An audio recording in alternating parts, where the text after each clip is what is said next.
India and the world. The Indian landmass has a central location between the East and West Asia.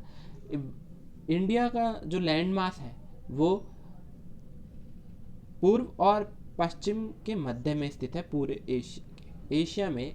Asia महाद्वीप के, Asia यानी कि हमारा जो हम कौन से महाद्वीप के अंदर आते हैं, एशिया के पूर्व और पश्चिम में स्थित है हमारा देश Bharat.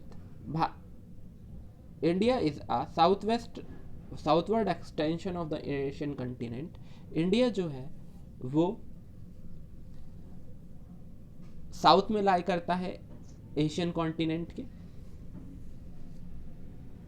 The trans Indian ocean routes which connect the countries of Europe in the west and the countries of east Asia provide a strategic central location to India. और भारत को हिंद महासागर जो कि नीचे की तरफ है, साउथ की तरफ है, वो भारत को एक केंद्रीय स्थिति प्रदान करता है, यानी कि एक सेंट्रल फिगर प्रदान करता है।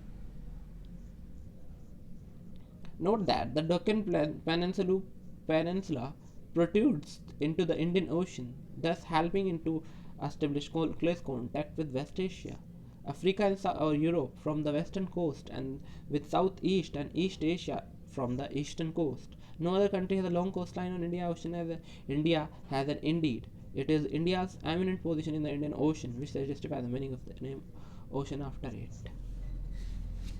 और देखिए, जब अगर हम दक्षिण और हिंद महासागर में देखें कि किस तरीके से जो दक्षिण का भाग है, ठीक है, वो किस तरीके से हिंद महासागर की ओर फैला हुआ है, इंडियन ओशन की तरफ फैला हुआ है, और वो किस तरीके से पश्चिम एशिया यानी कि वेस्ट एशिया, अफ्रीका, यूरोप और दूसरे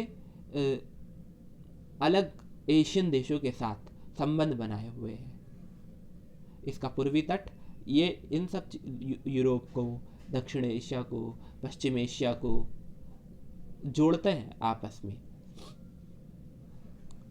और इतनी बड़ी जो इंडियन ओशन के अंदर इतनी बड़ी जो कोस्ट है वो किसी भी देश की नहीं है जितनी बड़ी इंडिया की है। इसी वजह से ये एक बहुत बड़ा रीज़न है कि पूरे ओशन का नाम इंडिया के नाम पर रखा गया है।